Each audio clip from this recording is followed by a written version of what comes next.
Let's be real for a sec. How many times have you said something and then immediately thought, dang, I really didn't need to say that? Maybe you clapped back at your cousin at dinner. Maybe you went full keyboard warrior on someone's post. Or maybe you just couldn't let that one sarcastic comment slide. We live in a world where everybody's got a hot take. Everyone wants to be heard. Everyone wants the last word.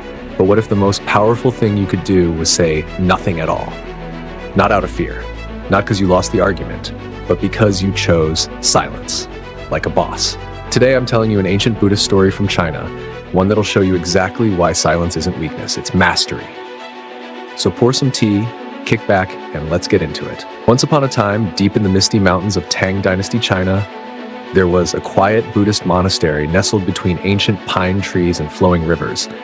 It was the kind of place where the only sounds were birds chirping, bamboo rustling, and monks chanting sutras. Now, in this monastery lived a young monk named Lei. And Lei? Well, Lei was emotional, like hella sensitive. He'd only been at the monastery for a year, and already he was known as the guy who took everything personally. One monk didn't bow to him in the hallway. He's like, he disrespected me. Another forgot to include him during morning tea. Clearly, they're excluding me on purpose. One time a monk borrowed his prayer beads by accident. Lei straight up refused to speak for 3 days. Bro turned into a whole silent protest, but not the good kind. Eventually, Lei reached his breaking point. He stormed up to the head monk, an old, wise master named Master Wuzhen. Now, Wuzhen had been meditating since before Lei was born. Dude gave off peaceful grandpa energy with eyes that looked like they'd seen entire lifetimes. Lei bowed and launched into his rant. Master, the monks here treat me unfairly. They talk behind my back. They laugh at me. I try to be kind, but they ignore me. I can't live like this. Master Wuzhen just listened, didn't interrupt, didn't react, just nodded like the human embodiment of calm. When Lei finally stopped, waiting for justice or punishment or whatever, Wuzhen gently asked, "Tell me, Lei, if someone offers you a gift but you do not accept it, to whom does the gift belong?" Lei blinked. To the person who tried to give it?" Wuzhen smiled. "Correct.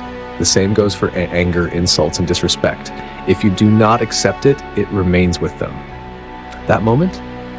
That was Lei's wake-up call. He realized the monks weren't actually harming him. His own reactions were doing all the damage. He was choosing to carry every little slight, every look, every forgotten bow as if they were personal attacks. So, you know what Lei did? He didn't confront the monks.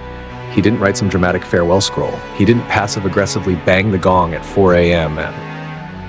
He simply started practicing deep, intentional silence. He meditated more. He spoke only when needed. He stopped reacting to every little thing, and a wild thing happened. The teasing stopped. The monks started respecting him more.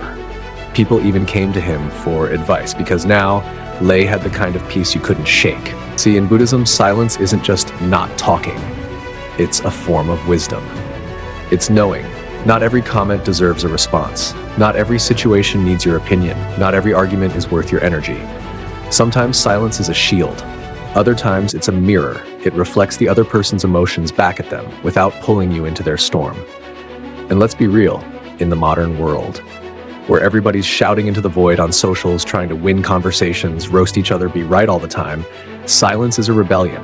It's saying, I don't need to prove anything. I'm good. And that's power. You think Master Wuzhen would be arguing on Twitter? Nope. He'd just sip his tea and keep scrolling. So here's the takeaway, fam. Next time someone pushes your buttons, tries to provoke you, or just throws bad energy your way, remember Master Wuzhen. Remember Monk Lei. Remember, you don't have to accept what they're offering. You can choose to stay centered, to breathe, to stay silent and strong. Because silence ain't empty. It's full of answers. All right, y'all, if you vibed with this story and you're trying to build more wisdom, inner peace, and maybe a little monk-like swagger, hit that subscribe button, smash the like, and drop a comment with this emoji. If you're ready to choose silence over drama. We've got more Buddhist stories coming your way. Stories about patience, presence, letting go, and all that good soul food. Until next time, stay calm, stay grounded, and maybe keep it quiet.